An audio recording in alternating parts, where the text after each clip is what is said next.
अस्सलाम वालेकुम रहमतुल्लाह।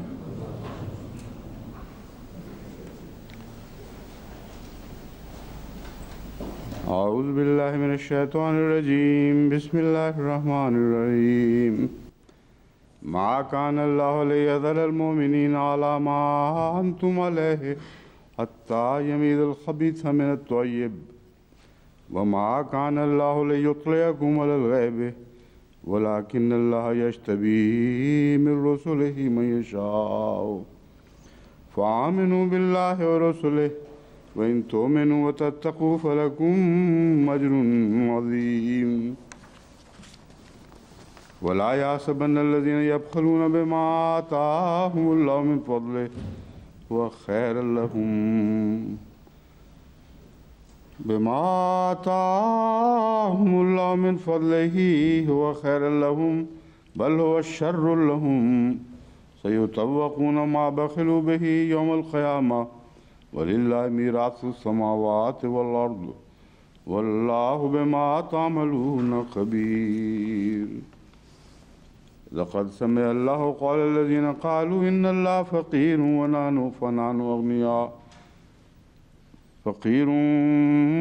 नहनु अग़निया यहाँ फ़ा नहनु है, फ़ा फ़ी है ना, वो अलग करके वाव से शुबा पढ़ रहा था इसलिए मैं दोबारा अटका हूँ उस पर। लक़द समिअ अल्लाहु क़ौलल्लज़ीना क़ालू इन्नल्लाहा फ़क़ीरुन, वाह फ़ा नहनु हो ही नहीं सकता, नामुमकिन है, वाह नहनु है। हाँ, फ़े बना दिए खामखा, वो नून को फ़े की तरह लिख दिया है इसलिए शुबा पढ़ता था, वाह के बाद फ़ा हो ही नहीं सकता। अच्छा दोबारा पढ़ता हूँ। लक़द समिअ अल्लाहु क़ौलल्लज़ीना क़ालू इन्नल्लाहा फ़क़ीरुन व नहनु अग़निया सनक्तुबु मा क़ालू व क़त्लहुमुल अंबिया बिग़ैरि हक़्क़िन व नक़ूलु ज़ूक़ू अज़ाबल हरीक़ ज़ालिक बिमा क़द्दमत ऐदीकुम व अन्नल्लाहा लैसा बिज़ल्लामिल लिल Abid.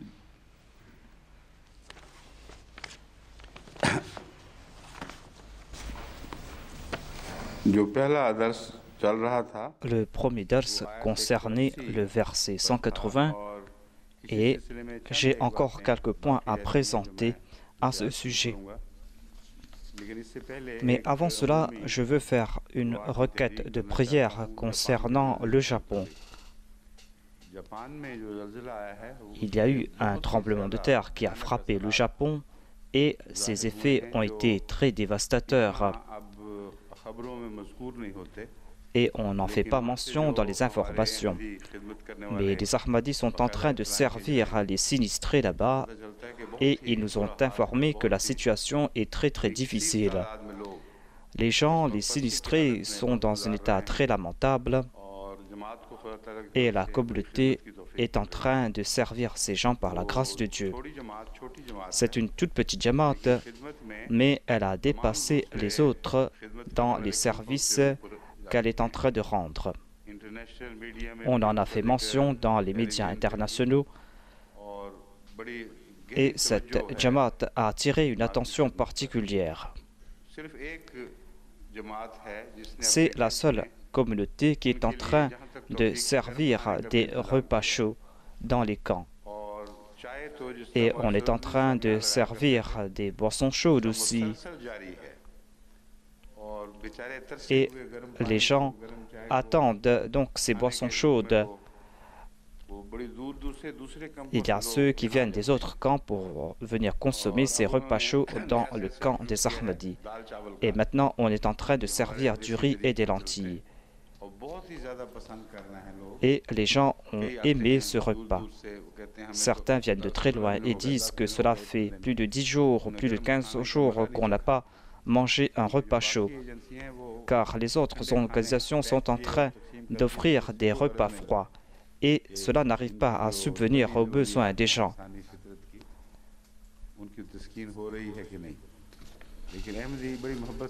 Mais les Ahmadis sont en train de servir ces repas chauds et c'est pour cette raison que ce camp a attiré l'attention des gens. Et je leur ai dit que vous avez très peu d'argent certainement nous allons vous soutenir financièrement. Allah va nous offrir les moyens pour ce faire. Et les autres organisations sont en train d'envoyer des vivres dans le camp des Ahmadis. Les responsables disent qu'un jour, nous n'avions pas grand-chose pour offrir et nous ne savions pas comment servir les gens aujourd'hui. Et c'est là qu'il y a eu un camion qui est venu avec des vivres. C'était le gouverneur de la région qui a envoyé ces vivres. Il a déclaré que voilà ceux qui sont en train de faire de leur mieux. On doit leur confier ces vivres. Ils ont reçu tout type d'aliments et de boissons. Allah est en train de subvenir à leurs besoins et nous aussi, par la grâce de Dieu, nous sommes en contact avec eux. Je n'ai pas leur nom devant moi, mais je vous demande de prier pour ces personnes qui ont rendu ces grands services. Inch'Allah, je vais mentionner leur nom après. Priez pour ces personnes, priez pour que ces personnes puissent aussi reconnaître le but derrière ces séismes. Ces séismes qui a frappé le Japon en particulier et les îles. Selon le Messie premier l'Islam, ces tremblements de terre étaient là pour attirer l'attention des gens vers la foi. Et ce séisme a créé cet objectif. Je ne suis pas en train de faire une requête de prière concernant le besoin physique immédiat. Il y a des possibilités que les gens de cette région se tournent vers la foi. En particulier, ceux qui sont venus rencontrer les membres de la communauté Ahmadiyya et qui ont fait des demandes à ce sujet et demandent quel genre de musulman êtes-vous, pourquoi êtes-vous différent des autres, informez-nous à propos de votre religion. Et ils ont fait des interviews à la télé. Ils sont en train de m'écouter directement grâce à l'antenne parabolique. Il y a aussi beaucoup d'autres bénévoles japonais qui sont en train de rejoindre le camp des Ahmadis et qui vont servir les autres. Qu'Allah éloigne leurs difficultés, qu'Allah bénisse leurs œuvres et qu'Allah les soutienne de l'invisible et qu'Allah fasse que ce tremblement de terre puisse les réveiller de l'intérieur. Voilà la prière que vous allez devoir faire afin que la Jamaat Ahmadiyya au Japon soit plus forte. Je vais maintenant commenter sur ces parties du verset que j'avais laissé la dernière fois.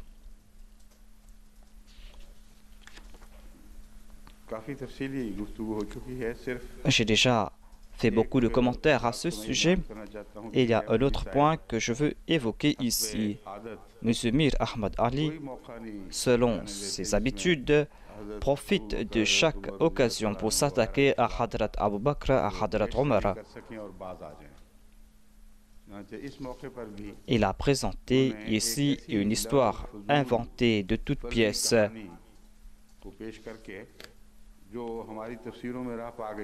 Une histoire qui a été colportée par d'autres tafsirs. Malheureusement, au nom du Shan Nuzul, ils sont en train de colporter toutes sortes de récits et ne se demandent même pas si on peut remonter ces récits jusqu'à l'époque du saint prophète.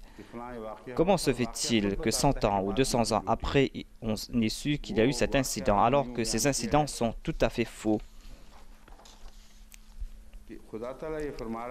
Il déclare que Dieu n'informe personne de l'invisible.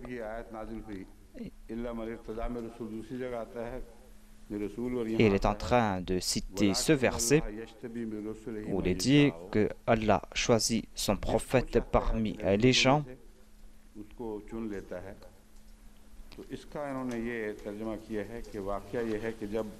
M. Mir déclare que quand on a parlé à propos des hypocrites, et Dieu a informé le saint prophète Mohammed Mustafa sallallahu alayhi wa sallam sur la situation des hypocrites jusqu'à la fin des temps.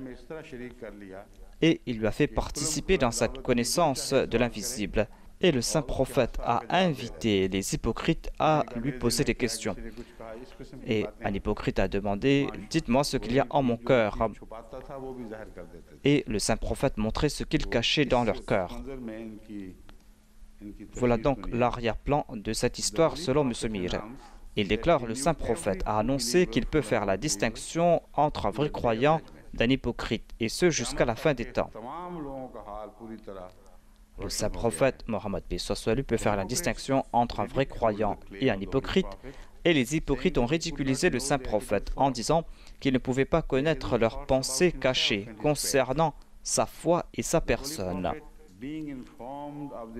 Lorsque le saint prophète a eu vent de cette remarque des hypocrites, il est monté en chair et a présenté ce verset en disant qu'il va répondre à toutes leurs questions concernant tous les événements qui vont se passer jusqu'à la fin des temps. Un homme dans l'audience a demandé au saint prophète de décrire sa lignée parentale, une lignée que personne ne connaissait. Le saint prophète a présenté tous ces détails et Omar s'est mis debout et a déclaré au prophète de Dieu « J'accepte qu'Allah est notre Dieu, que l'islam est notre religion, que le Coran est notre guide, et vous, notre prophète, pardonnez-nous, que Dieu vous pardonne. »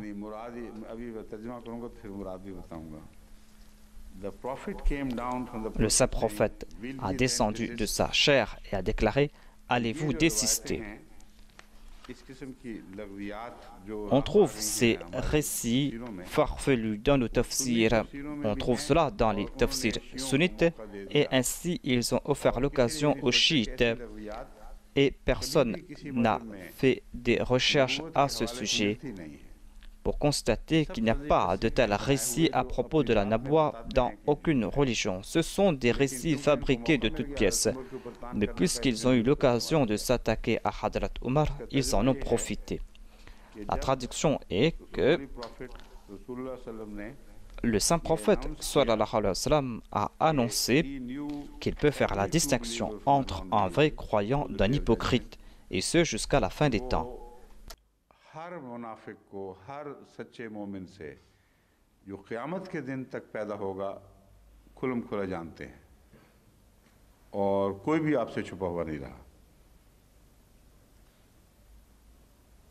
कहते हैं हिपोक्रेट्स जो मुनाफिकीन थे उन्होंने इस पर आपके इस दावे की तज़हीक की और तमस्सुर। Les hypocrites ont ridiculisé le saint prophète sallallahu alayhi wa sallam en disant qu'il ne peut même pas connaître leurs pensées cachées concernant sa foi et sa personne. Et il est dit que lorsque on a informé le saint prophète à ce sujet, c'est quelque chose de bizarre.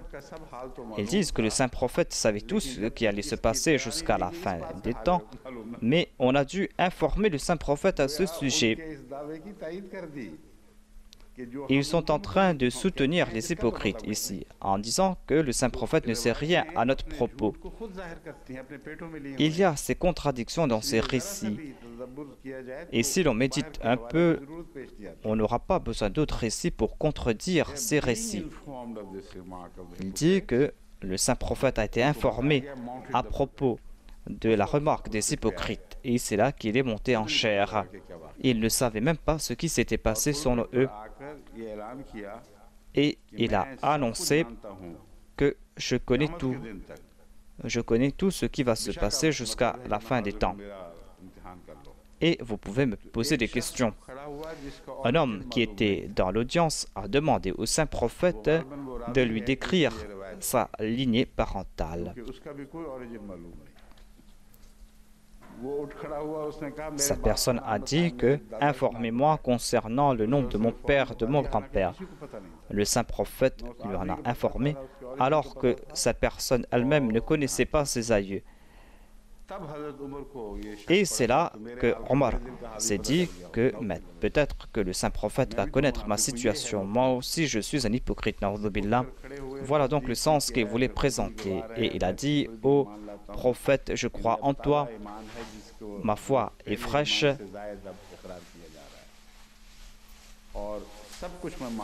Et il déclare que j'accepte tout parce que vous connaissez tout. Le saint prophète n'a pas accepté ce qu'il a dit. Il a déclaré, allez-vous désister? Après tout cela, allez-vous désister? Fahal antum muntahun. Voilà cette partie du verset qu'il a présenté. Il a dit, allez-vous désister? Voilà donc les récits de ces personnes. Ils ont détourné l'essence du Saint-Coran. Ils ont inventé ces récits. Les sunnites ont offert ces occasions aux chiites et ils ont offert l'occasion aux non-musulmans de se moquer de l'islam. Des récits qui sont remplis de contradictions, qui sont accompagnés de mensonges.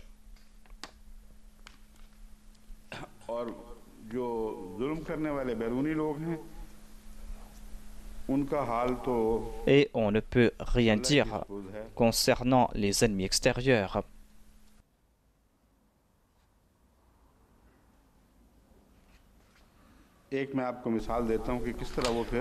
Je vais citer un exemple pour faire comprendre comment sciemment, en toute connaissance de cause, comment il présente de fausses traductions et détourne l'essence de ces récits.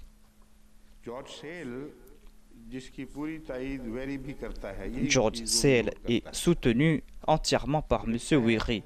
Il écrit « Mais Allah choisit d'entre ses messagers qui il veut ». Selon lui, ce verset a été révélé concernant les musulmans rebelles et désobéissants. Il est dit que si le saint prophète était un vrai prophète, il aurait pu distinguer ceux qui croyaient sincèrement en lui de ceux qui étaient des hypocrites. Ce récit a été tiré de Al-Baydawi.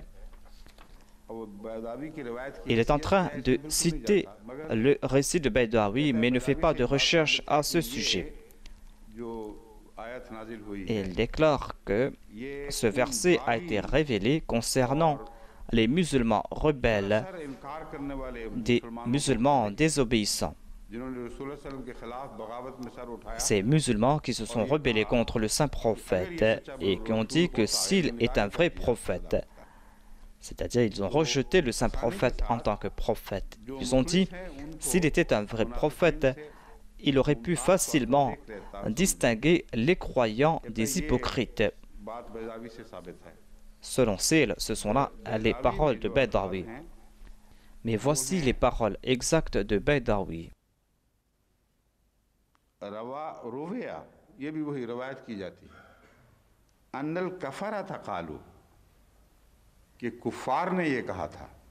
Il dit que les kuffars ont déclaré, et on n'a pas traduit le mot kuffar. Ce orientaliste qui ne sait pas traduire kuffar par mécréant, et il dit que cela prouve que les musulmans se sont rebellés contre le saint prophète. Donc s'il ne peut même pas traduire le mot kuffar, imaginez quelle sera la somme de sa connaissance.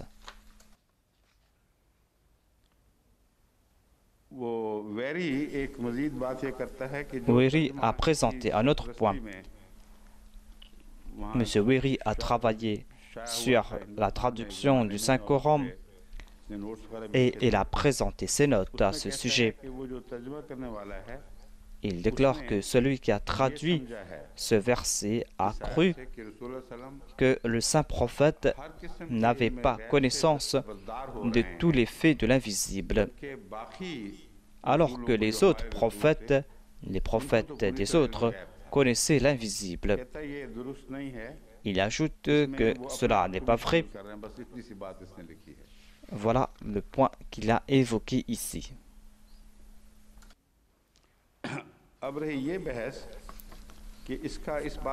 L'autre question est quelle est la relation entre ce sujet? Qui est un hypocrite et qui est un croyant? Cela n'a pas trait à ce verset. Ce verset parle d'une situation générale, d'une situation permanente. Et ici, on nous fait comprendre qu'on reconnaît qui est un croyant grâce à l'obéissance qu'on voue au prophète. Et on reconnaît cela lorsqu'on fait preuve de persévérance face aux épreuves. Ceux qui veulent être reconnus et ceux qui veulent se distinguer doivent croire dans le saint prophète, sallallahu alayhi wa sallam, doivent être proches de lui, car celui qui connaît l'invisible se manifeste au prophète, et c'est en suivant le prophète qu'on grandit dans la foi. Et c'est ainsi que l'on se rapproche de Dieu. On reçoit ces nouvelles de l'invisible. Et ces prophètes vont donner naissance à ces gens de bonne nature, des personnes pieuses, à qui Dieu va accorder la connaissance de l'invisible dans une certaine mesure. Il va dévoiler une partie de l'invisible à ces personnes. Il ne va pas leur dévoiler tous les faits de l'invisible, mais ils vont profiter de la naboua et ils pourront séparer le bon grain de l'ivraie. C'est pour cette raison que je vous ai présenté ces points. Ici, on n'est pas en train d'évoquer en particulier le saint prophète Mohammed Mustafa sallallahu alayhi wa sallam. On n'était pas en train de dire s'il savait l'invisible ou pas. Le Saint-Coran nous présente un fait général. Ici, on a utilisé Rasul, prophète au pluriel. Cela signifie que c'est une réponse générale. C'est quelque chose de commun dans tous les prophètes. C'est une indication concernant ce point commun. C'est un sujet perpétuel. Il est dit que c'est Allah qui choisit la personne de son choix comme prophète. Il y a ici une continuation. Il peut choisir son prophète et il peut dévoiler à son prophète l'invisible jusqu'à un certain point. Il leur accorde cette grâce et dévoile à son prophète l'invisible jusqu'à un certain point. Jusqu'à un certain point, car d'autres versets nous font comprendre que seul Dieu connaît l'invisible dans son intégralité, à moins que Dieu ne décide de leur accorder cette connaissance de l'invisible.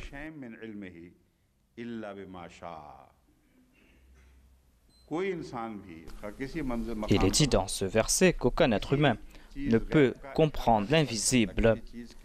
Aucun être humain, quel que soit son statut, ne peut comprendre l'invisible, sauf dans la mesure que Dieu le désire. Masha'a signifie selon le désir de Dieu. Ici, on ne trouve pas mention de mon, mais de ma, et on nous fait comprendre qu'ils n'ont pas cette connaissance de l'invisible dans son intégralité. Il accorde cette connaissance selon leurs besoins, selon le désir de Dieu.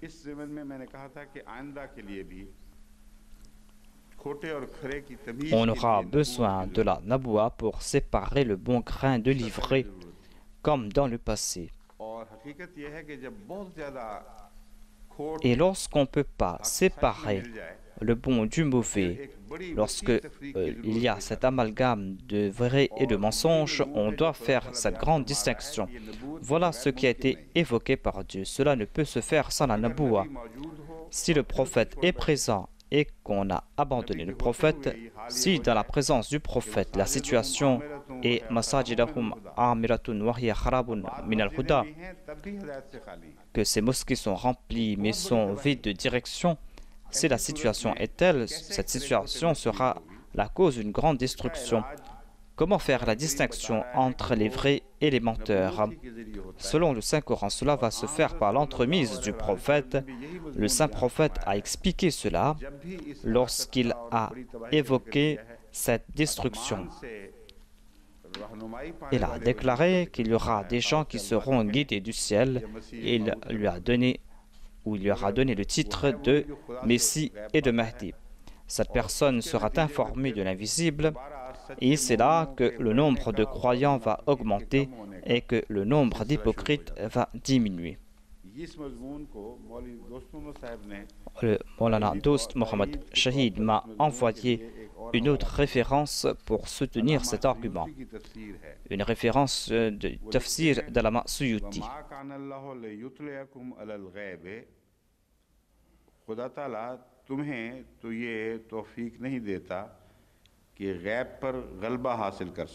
Allah ne voudra pas non plus vous révéler l'invisible jusqu'à ce que vous puissiez distinguer les hypocrites des autres. Mais Allah choisit d'entre ses messagers qui il veut.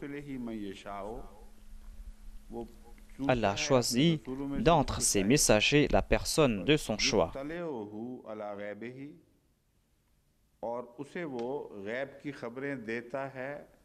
Et informe sa personne de l'invisible, tout comme il a informé le saint prophète sallallahu alayhi wa sallam.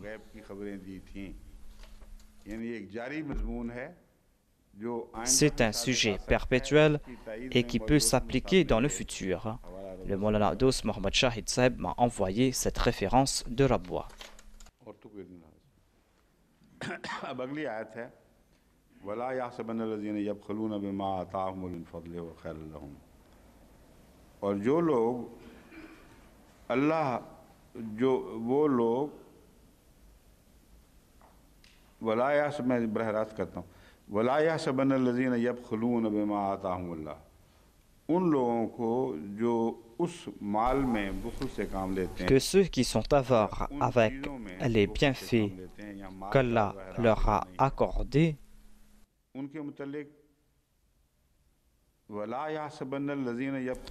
et que ceux qui sont avares avec les bienfaits qu'Allah leur a accordés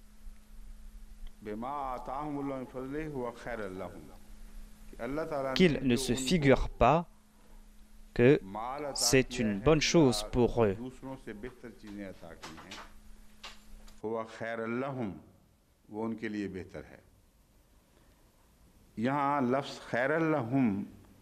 La question à se poser ici est pourquoi le mot Khair al-Lahum a été utilisé avec Fatha. Pourquoi Khair al-Lahum est un complément d'objet direct et quel est le signe qui nous fait comprendre que c'est un complément d'objet direct. L'imam Razi a aussi évoqué ce point et je vais présenter mon point de vue à ce sujet. Il est dit dans ce verset que cela est mauvais pour ces personnes. On trouve ici mention de la question du répit. Lorsqu'on accorde du répit à quelqu'un, c'est pour que cette personne puisse pousser à son paroxysme ses méfaits. Cette personne va commettre ses méfaits jusqu'au plus haut point et c'est là qu'Allah va l'attraper. Si les méchants vivent dans l'aisance pendant longtemps, s'ils vivent dans l'aisance pour une longue période, que ces méchants ne croient pas qu'ils ont eu du succès et que personne ne pourra pas les attraper. Et ceux qui regardent cela ne doivent pas avoir des doutes en disant que Dieu ne les a pas encore attrapés.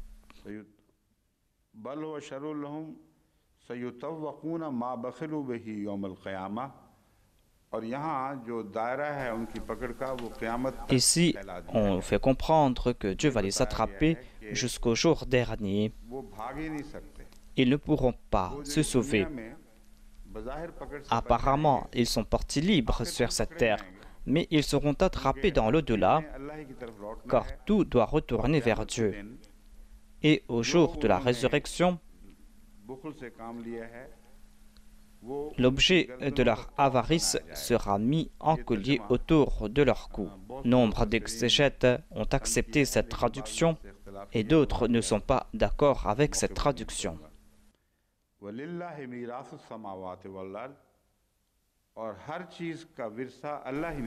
Et à Allah appartient l'héritage des cieux et de la terre. Allah connaît tout et on est en train d'évoquer cela dans la forme d'un héritage. Comment Allah est-il un héritier? Les exégètes ont parlé à ce sujet et je vais présenter mon point de vue après. Et Allah est très conscient de vos actions. Allah sait très bien ce que vous faites. verset 181 de la sourate Al-Imran.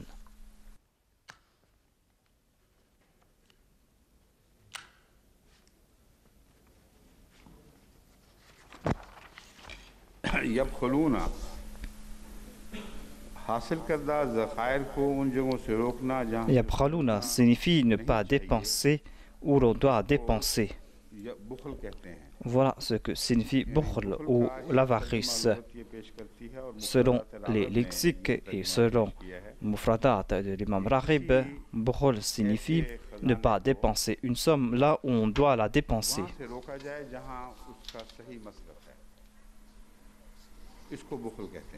Voilà le sens de bukhl. C'est-à-dire, il y a des dépenses pour chaque chose. Et si on ne les dépense pas quand on doit le faire, on va qualifier cela de bukhl ou la personne de bakhil. Il y a bakhil et bakhil qui signifie avare. Bakhil est celui qui est un avare invétéré. Bakhil est un avare ordinaire. Il y a deux types d'avarice. Il y a tout d'abord le fait de ne pas faire des dépenses à bon escient. Le deuxième type, c'est d'empêcher les autres de dépenser, et ce deuxième type d'avare est plus mauvais que le premier. Tout comme il a été dit dans ces versets, où il est dit qu'ils sont avares et encouragent les autres à être avares. Bukhl signifie aussi avidité.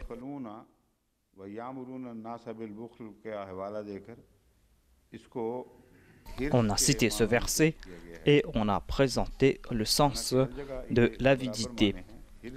Le sens est le même partout. Sans avidité, il n'y aura pas d'avarice. On a discuté sur le terme mirath.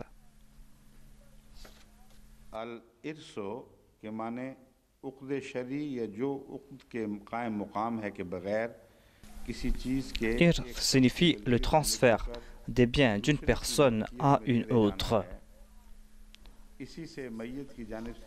c'est-à-dire le bien qu'on lègue après la mort d'une personne. Ce bien est qualifié de irth ou de mirath. Warith est utilisé pour tout bien que l'on reçoit sans avoir fait d'effort, c'est-à-dire recevoir des biens sans faire d'effort. Uritha est utilisé lorsqu'on vous offre un cadeau.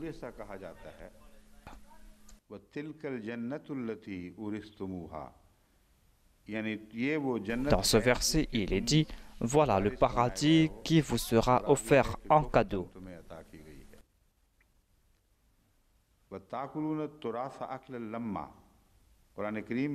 Dans ce verset du Saint-Coran, il est dit que vous consommez les biens que vous avez reçus en héritage et vous les prenez tous.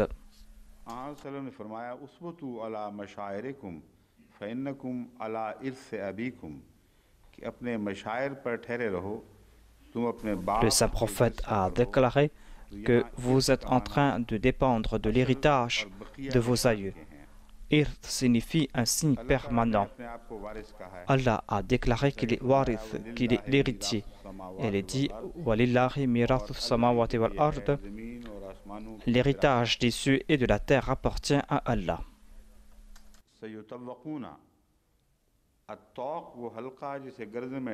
At-taq signifie le collier que l'on place au cou. C'est le joug ou quelque chose qui entoure quelqu'un. Raghib a déclaré que le taq ou le collier, c'est le cercle qu'on trouve au cours du cou. Il y a cette trace autour du cou et ces os forment un cercle. Voilà ce qu'on appelle taq dans la langue arabe. Il y a aussi le joug ou le collier que l'on place au cou. Et on utilise ce terme collier comme châtiment. Si une femme passe un collier autour de son cou, ce n'est pas un châtiment, mais si on place un collier autour du cou d'un prisonnier, il ne pourra pas baisser son cou. Un collier fait de fer. et ce prisonnier va souffrir. Il ne pourra pas baisser son cou. Ce sera une forme d'humiliation, car on place de tels colliers autour des coups des chiens. Taq signifie le collier que l'on place autour du cou afin d'emprisonner quelqu'un ou pour l'humilier. Ibn Abbas rapporte que Bukhul, par rapport aux gens du livre, signifie que ces gens du livre ont caché les prophéties qui concernent le saint prophète Mohammed lui, prophéties qui ont été évoquées dans la Torah. Les Juifs avaient caché des prophéties qui concernent le saint prophète, prophéties qu'on trouve dans la Torah. Bakhilu bil kitab, comme il a été dit.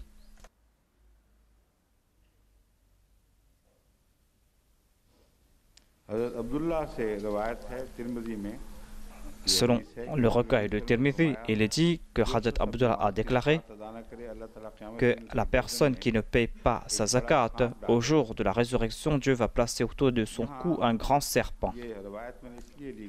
J'ai cité ici ce récit.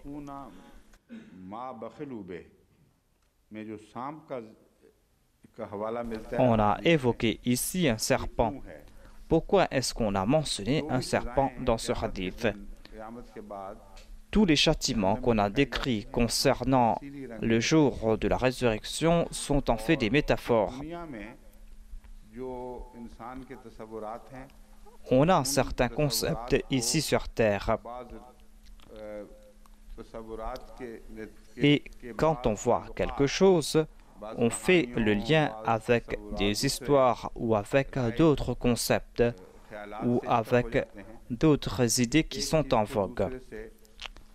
Un concept établit le lien avec un autre. On voit quelque chose et on pense à autre chose. En ce qui concerne le serpent, il y a aussi d'autres récits qui ressemblent à ce hadith.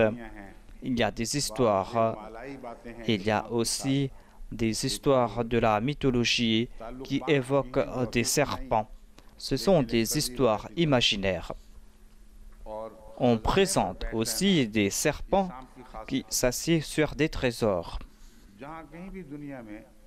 Lorsqu'on va parler d'histoire de trésors, on va voir tout le temps, on va mentionner tout le temps des serpents qui sont en train de garder ces trésors.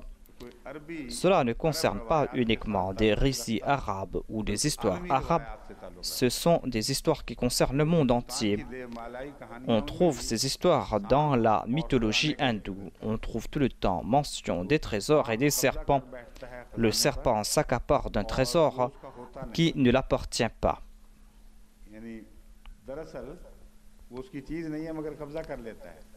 Ce trésor ne l'appartient pas et il s'accapare de ce trésor. Celui qui ne confie pas aux autres ce que Dieu a destiné aux autres, cela ne l'appartient pas parce qu'il devait dépenser cela pour la cause de Dieu. Il se transforme en serpent et garde ses trésors. Ce sont là des métaphores qui vont nous faire comprendre leur situation dans l'au-delà. Et ce n'est pas difficile de comprendre ces métaphores, car on trouve mention de ces histoires partout dans le monde. Mais certains exégètes ont pris ces récits au pied de la lettre, malheureusement, et ils ont expliqué en détail que cette personne aura des serpents autour de son cou. Ils disent qu'il aura des serpents autour de chaque membre de son corps et présentent des histoires farfelues concernant l'enfer. Alors que nous ne pouvons pas concevoir ni le paradis ni l'enfer sur cette terre. Il y a certaines métaphores qui sont là pour rendre détestable l'enfer. Il y a d'autres métaphores qui sont là pour rendre attrayant le paradis. Mais le Saint-Coran a expliqué cela en disant que vous n'allez pas comprendre c'est quoi. Vous ne pouvez pas imaginer cela. Le Saint-Prophète nous a expliqué cela. Il a dit que personne ne connaît pas ce qui va se passer dans l'au-delà.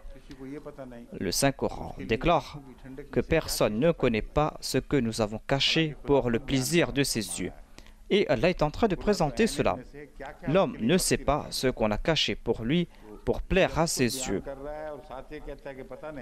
Le Saint-Coran présente ces faits et dit que vous ne savez pas ce qui va se passer. Cela veut dire que ce sont des métaphores qu'on ne doit pas prendre au pied de la lettre. Lorsque les exégètes vont citer les serpents, vous devez comprendre que ces récits sont là, mais on ne doit pas prendre ces récits au pied de la lettre.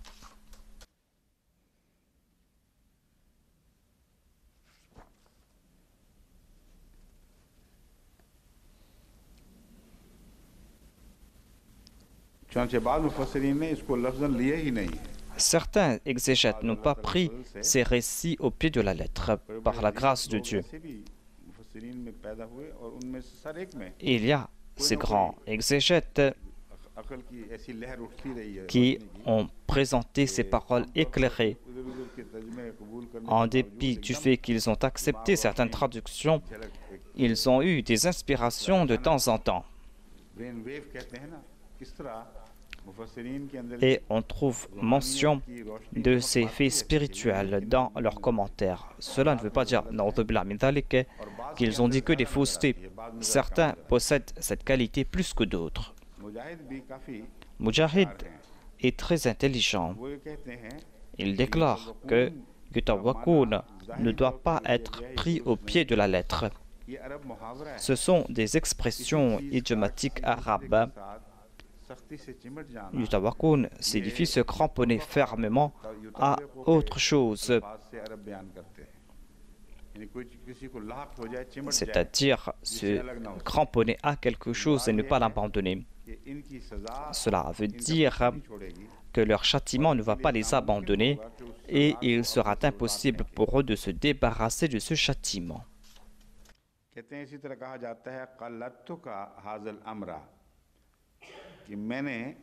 Il est dit dans cette expression que j'ai placé cette affaire autour du cou d'un tel. J'ai placé cette affaire autour de ton cou tel un collier. On ne peut pas imaginer ici ce collier. C'est-à-dire, j'ai rendu cela obligatoire. Tu ne pourras pas t'embarrasser. Tu vas devoir certainement accomplir cette action.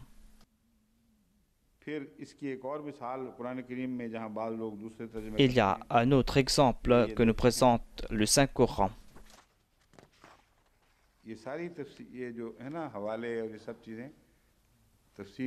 Ces références ont été présentées par le Tafsir Kabir de l'imam Razi.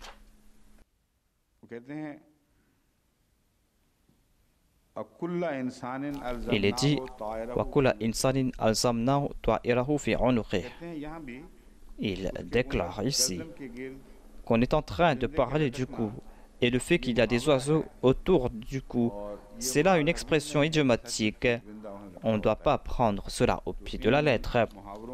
On doit comprendre la sagesse qui est derrière ces métaphores et on ne doit pas les prendre au pied de la lettre.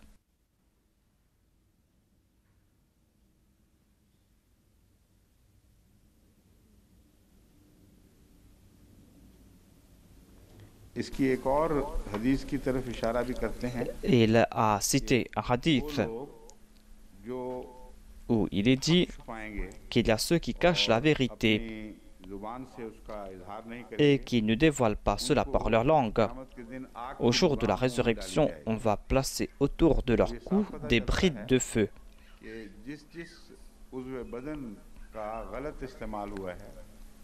Les membres de leur corps qui ont été utilisés à mauvais escient seront la cause de leur châtiment. Et le saint prophète sallallahu alayhi wa sallam a présenté des métaphores à ce sujet. Par exemple, le cou représente la responsabilité. Lorsqu'on évoque la responsabilité, on va trouver mention du cou. La langue est là pour dire la vérité et non pas pour cacher la vérité. Et si on utilise la langue à mauvais escient, cette langue sera châtiée. Et il est dit qu'on va attacher cette langue avec un bride de feu. Il est dit que vous avez utilisé votre langue à mauvais escient, vous avez retenu votre langue et maintenant vous serez châtié. On ne doit pas prendre ces récits au pied de la lettre.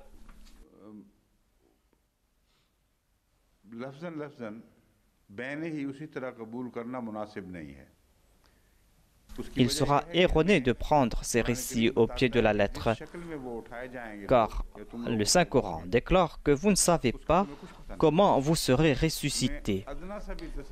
Vous n'avez pas idée quelle forme vous allez prendre dans l'au-delà. Puisqu'on ne peut pas imaginer cela, on ne peut pas prendre au pied de la lettre cette histoire de langue qui a été attachée. Le saint prophète Mohammed Mustafa sallallahu alayhi wa sallam nous a avertis concernant les conséquences désastreuses de ces péchés.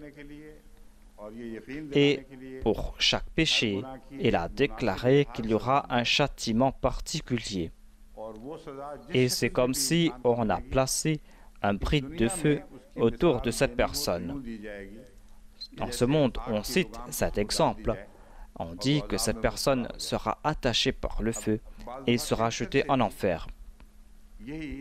On cite l'exemple du cancer ici. Cela peut être la cause d'un châtiment, la cause des erreurs de l'homme. Cela peut se faire aussi par hasard. Mais quant à ceux qui sont frappés de cette maladie, ils disent que c'est comme si on est consumé par un feu. Ils disent que c'est un feu qu'on ne peut décrire. Ce feu sera en fait une expérience spirituelle. Ce ne sera pas quelque chose qu'on doit prendre au pied de la lettre.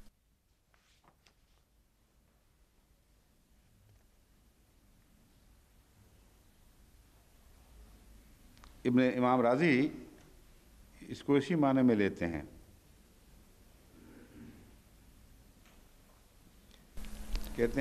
Il a expliqué ce hadith en disant qu'on va poser des questions à une personne et cette personne ne va pas répondre à cela en dépit de sa connaissance et il y aura des brides de feu autour de la langue de cette personne.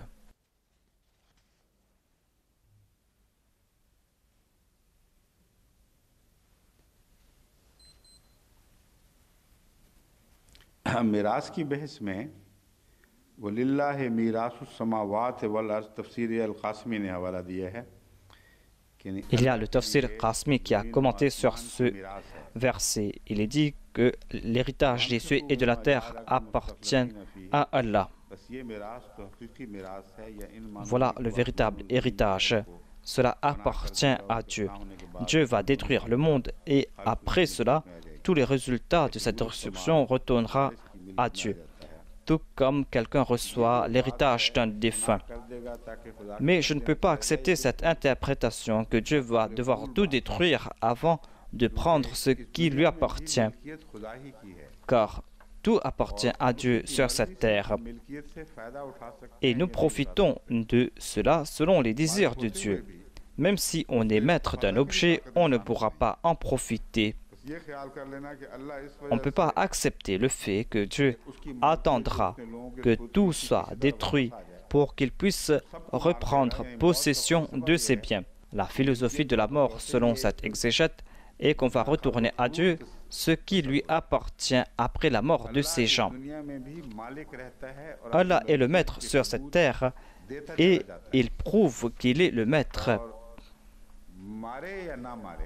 Même s'il détruit les autres ou pas, c'est lui le maître. Il n'est pas dit que c'est au jour de la résurrection qu'il sera le maître. Lorsqu'on parle du fait qu'il est le propriétaire, dans chaque verset, on fait comprendre que Dieu est le propriétaire permanent. Il lègue le droit de propriété temporairement à certaines personnes. Et au jour de la résurrection, ces gens seront privés de ce droit de propriété.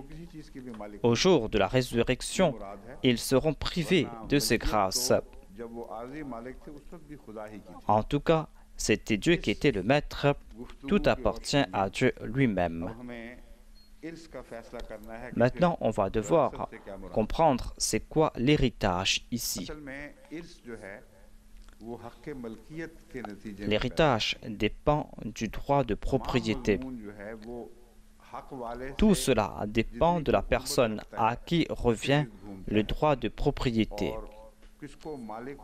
Et c'est cela qui va nous faire comprendre qui sera l'héritier ou le nouveau propriétaire.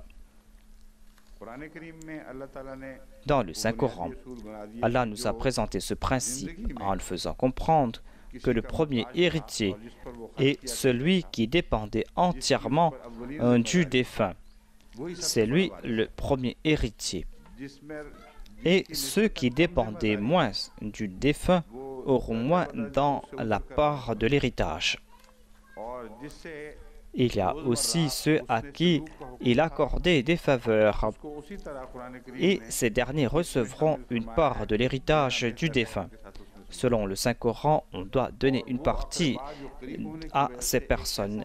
Il y a aussi d'autres proches qui, en raison de leur dénuement, dépendaient de cette personne.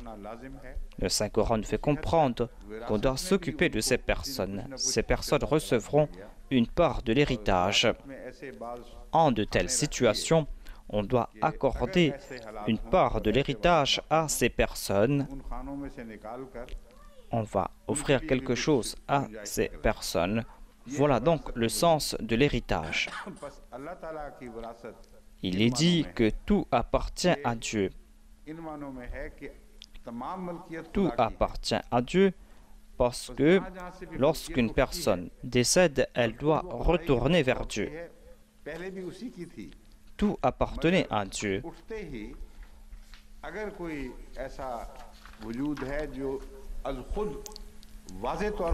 Et c'est Dieu qui est le maître et le propriétaire. Tout ce qui est détruit retourne vers Dieu. Voilà ce qui a été évoqué dans le verset « Inna lillahi wa inna ilayhi raji'un ». C'est-à-dire, nous appartenons à Allah, nous ne possédons rien, puisque nous ne sommes pas des propriétaires. Pourquoi Dieu va-t-il nous tuer pour reprendre ses biens? Même quand nous étions vivants, nous n'étions pas les maîtres. Le Messie premier a déclaré que tout vient de toi. Nous n'avons rien apporté de chez nous. La vie, les enfants, tout cela a été accordé par toi. Nous n'avons rien apporté. Irth est une indication concernant le droit de propriété absolue. Nous sommes des propriétaires temporaires, mais Dieu est le maître véritable. C'est lui le maître absolu.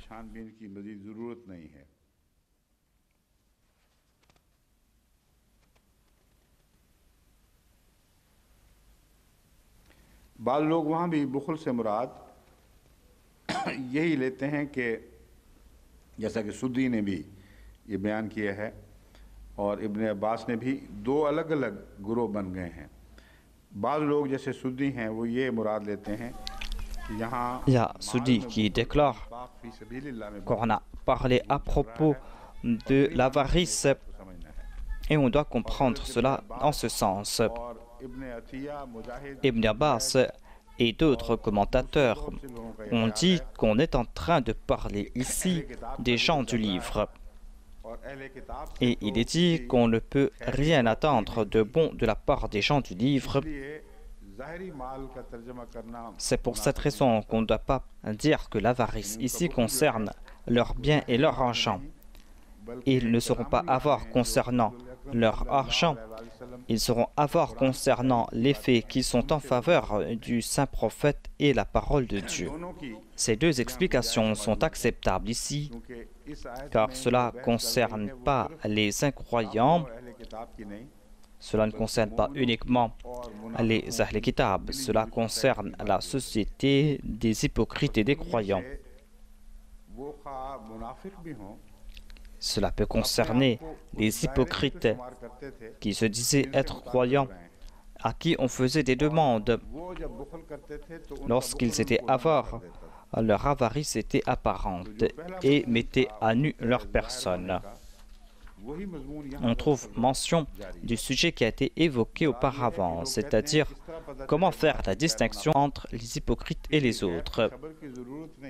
On n'a pas besoin d'informations de l'invisible. Les hypocrites seront reconnus par leur signe. Le signe des hypocrites est qu'ils sont avares lorsqu'ils doivent dépenser pour la cause de Dieu. Oui, on sait très bien qui est un avare. On n'a pas besoin d'informations de l'invisible pour cela. Ce verset s'applique en premier lieu à ces sociétés musulmanes où se trouvent aussi des hypocrites.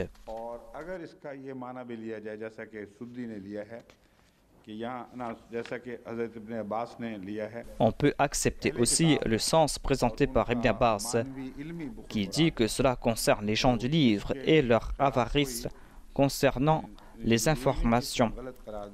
On ne peut pas rejeter cette explication, car cela est en accord avec d'autres versets du Saint-Coran.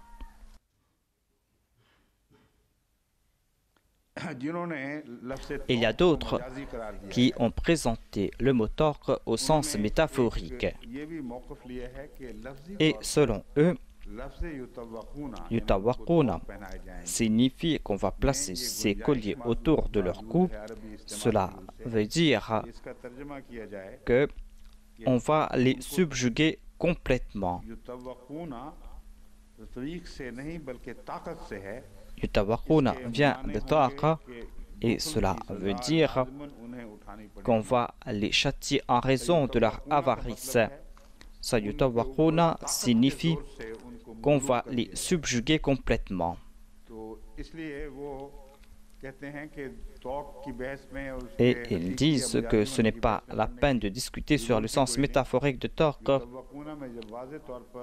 Yutawaquna est un verbe qui est utilisé dans la langue arabe. Cela veut dire qu'ils seront complètement subjugués par une force supérieure. Ils seront contraints d'accepter ce châtiment.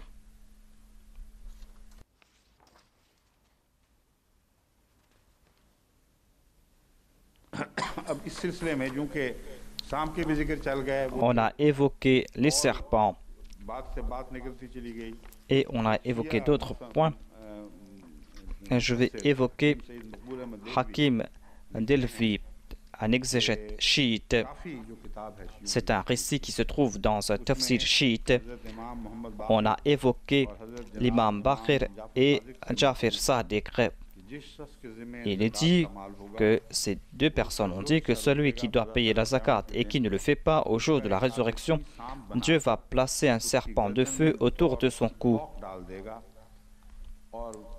Et ce serpent va consommer sa chair. Ce serpent va consommer sa chair jusqu'au moment où il aura rendu ses comptes. C'est-à-dire qu'il aura là-bas des sommes de chair.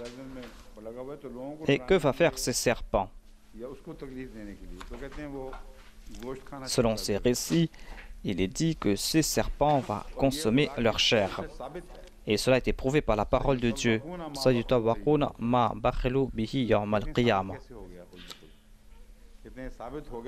Il déclare que cela a été prouvé par ce verset.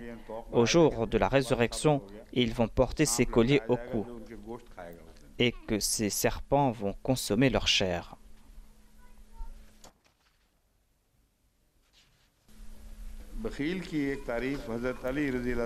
Hazrat Ali a décrit le sens du mot bakhil. Il déclare: le bakhil est celui qui, en dépit d'être riche sur sa terre, est pauvre. Il est comme un indigent. Au jour de la résurrection, on va lui demander des comptes comme on demande des comptes à un riche. C'est là une très grande définition du mot bakhil. Sur cette terre, l'avare possède de grands biens, mais il est un indigent parce qu'il n'arrive pas à profiter de ses biens. Il vit sa vie comme une personne indigente et pauvre. Mais au jour de la résurrection, on va lui demander des comptes, tel un riche. On va lui dire que tu possèdes de grandes richesses, mais qu'as-tu fait de toutes ces richesses?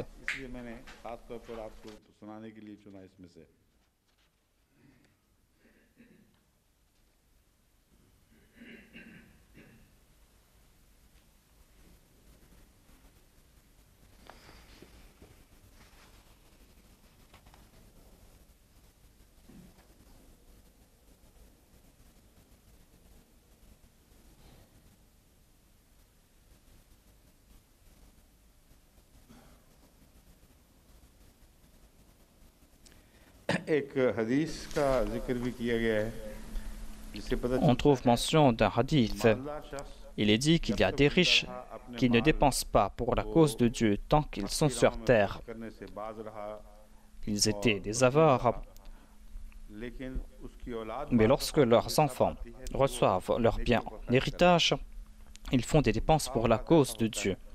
Voilà ce qui se passe dans certains cas. Le premier propriétaire est privé de ses biens et ses héritiers progressent dans la vertu et profitent de ses biens.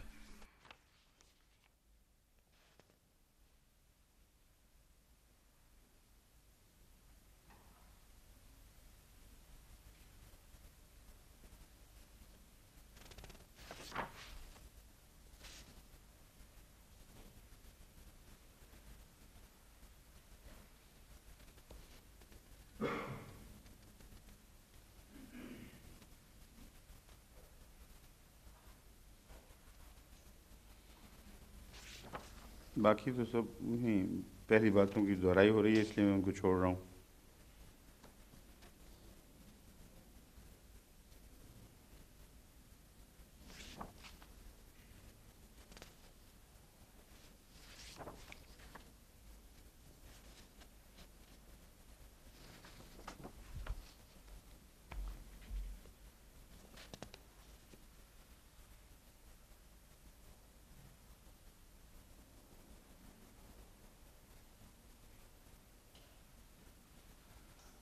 ये Montgomery what ये समझते हैं Montgomery Watt déclare que ce verset n'est probablement pas une déclaration générale, mais concerne la bataille d'Uhud et ceux qui n'ont pas contribué pour cette bataille. On a dit qu'on avait demandé des prêts à des juifs. Ce sont des histoires farfelues. Et M. Montgomery Watt rejette ces faits et dit que c'est faux. On a demandé des sacrifices avant la bataille d'Uhud sur le Saint-Coran. Et selon lui, on trouve mention de ces gens ici.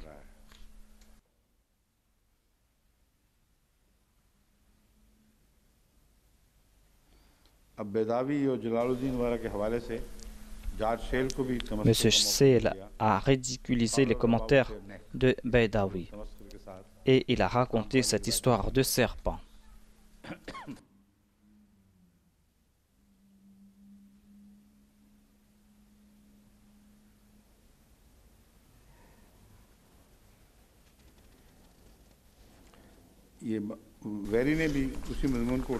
Monsieur Weri a raconté la même histoire, mais il n'arrive pas à comprendre ce sujet et ses commentaires sont superficiels. La Bible est remplie de ces métaphores et si l'on prend ces métaphores au pied de la lettre, ce sera un livre ridicule. Et ils ont traité la Bible de la même façon. Ils ont traité cela de la même façon que certains exégètes musulmans ont traité le Saint-Coran.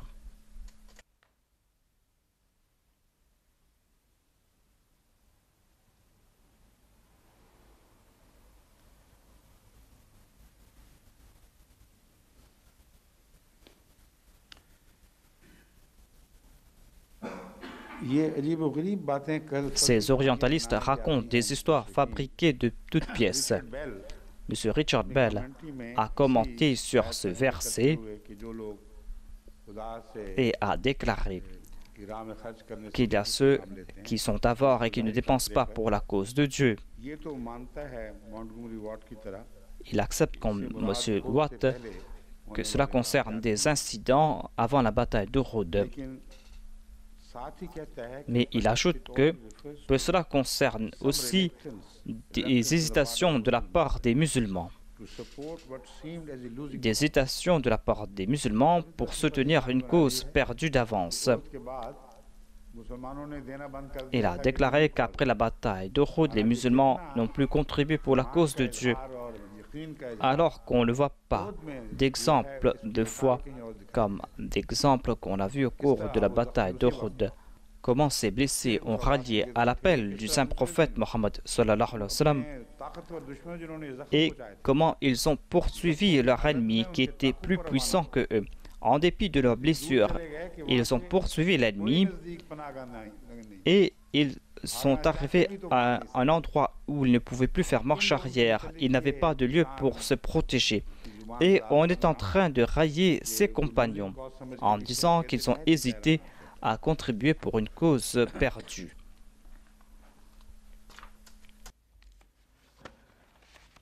इस आयत को असर 9 पढ़ते हैं वला यहसबन अल्लज़ीना यबखलून बिमा आताहुमुल्लाहु मिन फज़लिही हुवा खैरुल लहुम। ला यहसबन के मुतालिक मैंने बताया था कि इसका खैर से क्या ताल्लुक़ है। J'ai déjà présenté le sens de la yahsabanna et sa relation avec khair. क्योंकि यहाँ खैरुल लहुम बज़ाहिर होना चाहिए था। Apparemment, on devait dire khairul lahum ici et non pas khairal lahum.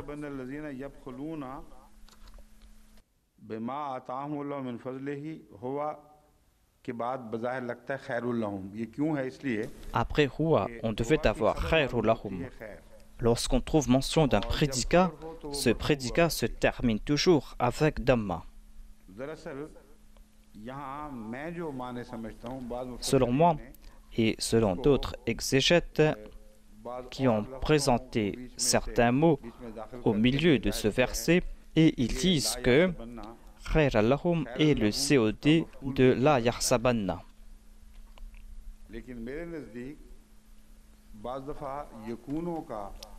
Mais des fois, Yakunu est là, mais on place Yakunu comme un ellipse. Le prédicat de Kana Yakunu se termine toujours avec Fatha et son nom se termine toujours avec Damma. Il y a deux types de phrases. Il y a des phrases verbales et des phrases nominatives. Pour une phrase verbale, on peut dire par exemple que Paul a frappé Jacques. Il y a un verbe qui est ici et il y a aussi un sujet. Et on peut dire aussi Huwa khairul lakum. Cela vaut mieux pour vous. Si on dit khairul lakum, cette phrase sera verbale, c'est-à-dire ce sera mieux pour vous. Mais si on dit qu'il y aura ici la phrase où le verbe sera, kana sera supprimé. C'est une phrase verbale, mais on a supprimé le verbe. Le verbe a laissé son effet.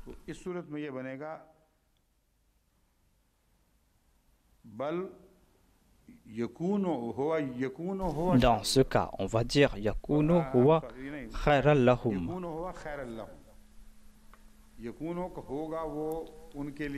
C'est-à-dire ce sera mieux pour eux.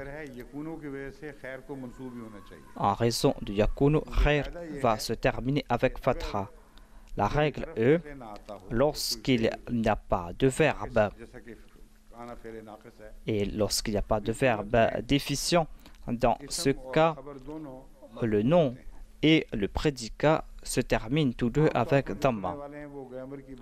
Peut-être que vous n'allez pas comprendre ces points subtils de la grammaire. Même certains érudits ne comprennent pas cela et doivent se tourner vers des livres. Je veux tout simplement faire comprendre que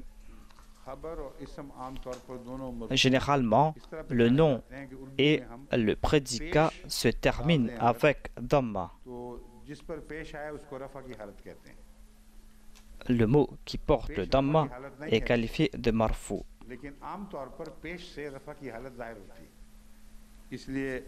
Par exemple, on dit Zaydun et Zaydun ici est marfu. Bakrun est marfu parce qu'il se termine avec damma. Généralement, le nom est marfu. Le nom se trouve au début de la phrase et le prédicat aussi est marfu, se termine avec damma. Généralement, voilà ce qui se passe dans les phrases nominatives. Le nom et l'épithète se terminent avec un damma. L'exemple est Huwa sharul lahum. Huwa est le nom, shar est l'épithète. Huwa et sharun termine avec Dhamma.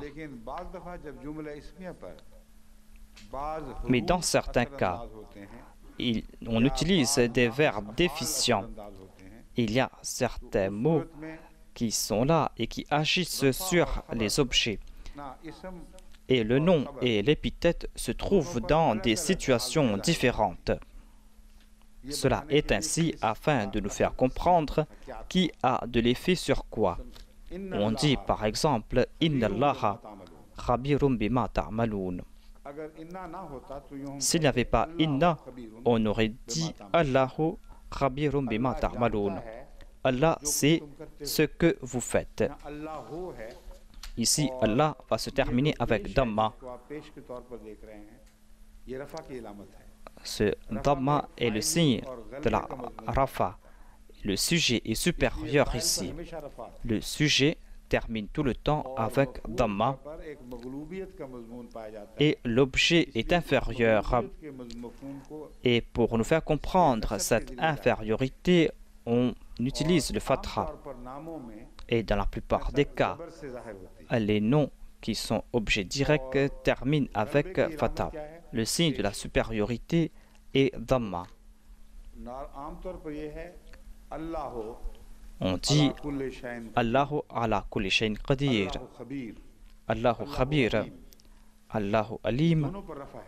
Dans ces cas, Allah termine avec Dhamma. Mais lorsqu'il y a Inna et d'autres mots similaires, il y a des changements.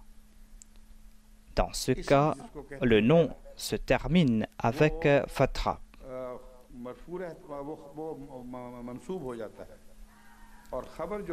Et l'épithète qui va venir après va se terminer avec Dhamma. On dit par exemple Inna Allaha ala kulli shayn qadir. Inna signifie certainement. Inna va avoir de l'effet sur le premier nom.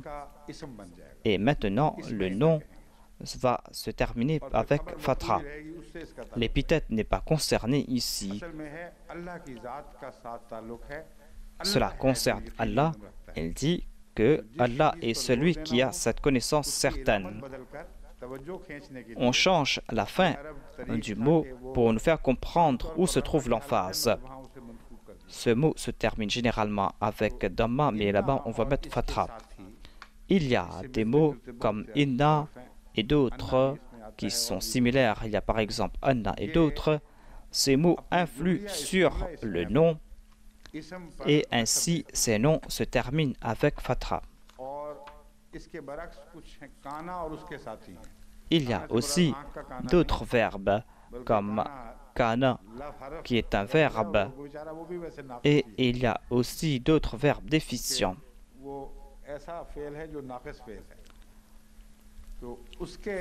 En raison de ce verbe, le nom ne se termine pas avec Fatha. C'est le prédicat qui se termine avec Fatha. Là où on va voir mention de Inna et de Kana, on va voir cette distinction claire. Comprenez cette distinction et placez Fatha et Dhamma en accord avec la position de ces mots. Ici, il est dit Huwa khayran lahum. On ne trouve pas mention de Kana auparavant. Huwa est un nom et on croit que la phrase débute ici. Pourquoi est-ce qu'on dit khayran lahum et non pas khayrul lahum? On aurait dû dire khayrul lahum. Donc je suis en train de vous faire comprendre cela. Selon moi, on a supprimé ici Kana. Et on voulait dire ici Yakunu. Yakunu a été supprimé ici.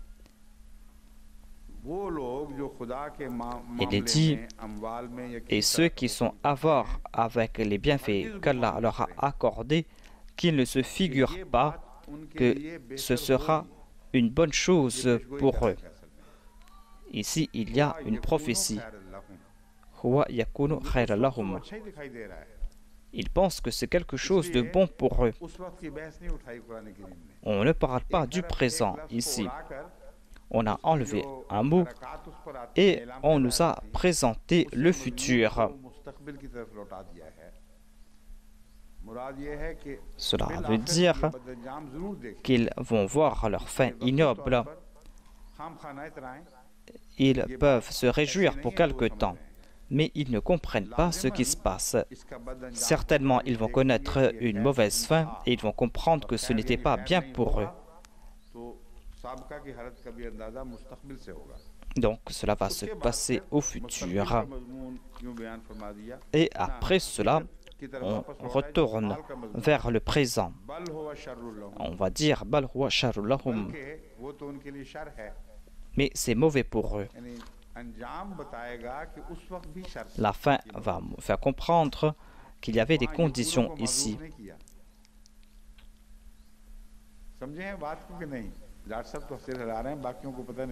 Je ne sais pas si les autres ont compris ce que j'ai expliqué ici. Je suis en train de faire cette distinction.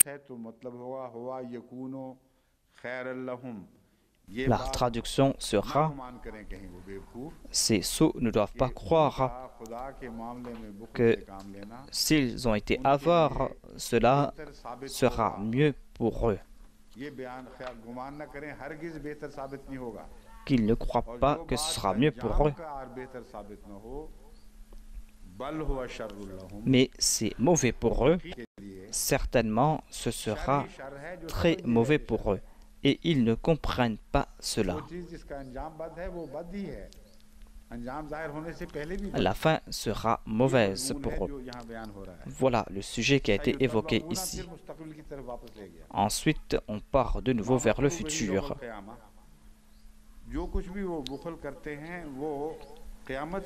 L'objet de la avarice sera mis comme un collier autour de leur cou. Cela ne va pas les abandonner. Comment est-ce que cela ne va pas les abandonner? Le Saint-Coran nous présente d'autres versets à ce sujet. Il est dit qu'Allah va leur dire qu'ils doivent présenter les biens qu'ils possédaient. Ils ne pourront pas payer leur rançon. Ils seront dépossédés de leurs biens. Ils auront leurs droits et on va leur poser des questions concernant leurs droits. Cela a été évoqué en détail dans le Saint-Coran et on doit comprendre ce verset ici à la lumière des autres versets. Au jour de la résurrection, ce sera pour eux un collier. Il n'est pas question ici de récompense. Ces questions vont les poursuivre dans l'au-delà et ils seront coupables et vont prouver qu'ils sont coupables. Et encore une fois, on trouve mention de ce sujet ici. Il est dit qu'ils ne posséderont rien. Tout appartient à Dieu et tout est retourné vers Dieu.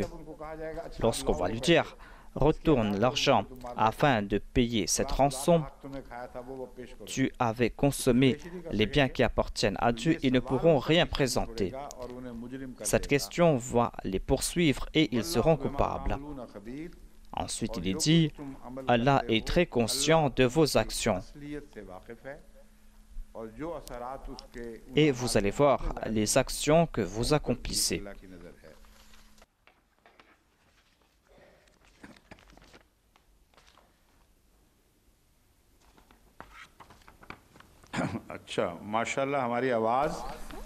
Par la grâce de Dieu, on nous a entendus jusqu'au Japon. Et ils viennent de nous informer à ce sujet. M. Ziaullah Mubashir nous a répondu en disant que nous avons entendu le message du calife Al-Amtea. Nous sommes à Kobe, dans le camp, et nous avons entendu ce message. Alhamdulillah, l'Amir Sahib est aussi présent parmi nous dans le camp. Priez pour qu'Allah nous accorde la possibilité de servir les Japonais, que nous puissions conquérir les cœurs des Japonais. Vous devez conquérir leur ventre en premier, ensuite vous allez conquérir leur cœur. Et personne d'autre ne pourra conquérir leur ventre comme vous le faites, car vous nourrissez ces gens comme une mère nourrit son enfant. Vous avez conquis leur cœur. Mais comment allez-vous faire avancer cette tâche? Je les ai dit que c'est très facile de préparer le riz et des lentilles. Dans la cuisine aussi, lorsqu'on avait des difficultés concernant le pain, on plaçait des marmites sur le feu avec de l'eau bouillante. Et ces marmites étaient remplies d'eau chaude, on préparait du riz et on ajoutait beaucoup d'eau dans les lentilles.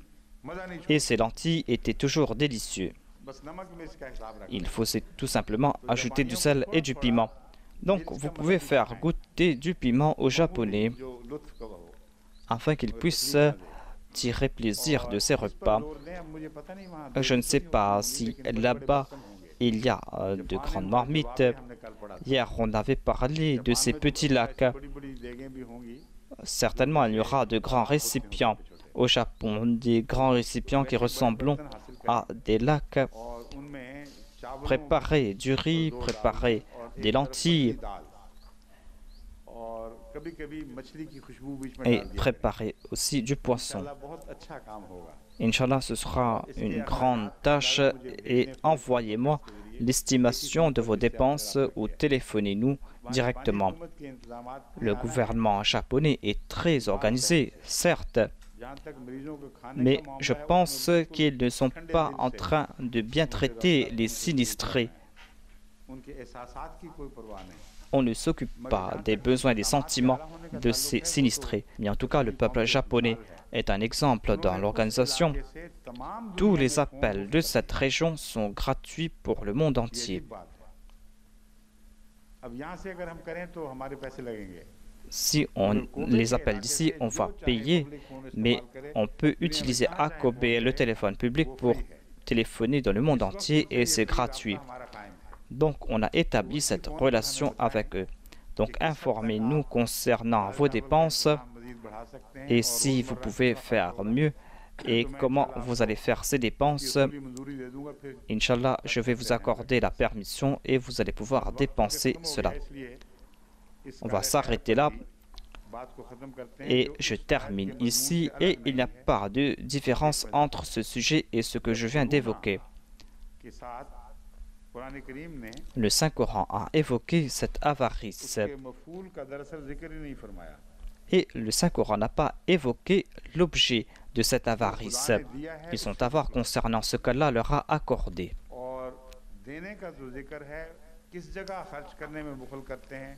On ne trouve pas mention de la place où ils doivent dépenser cet argent et ces biens.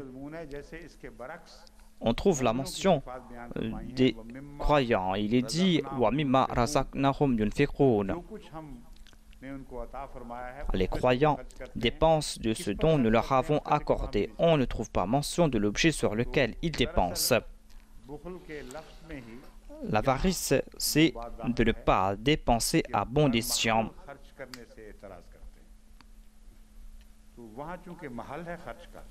Puisqu'il faut dépenser là-bas, c'est pour cette raison que ce verset ne va pas s'appliquer à nous.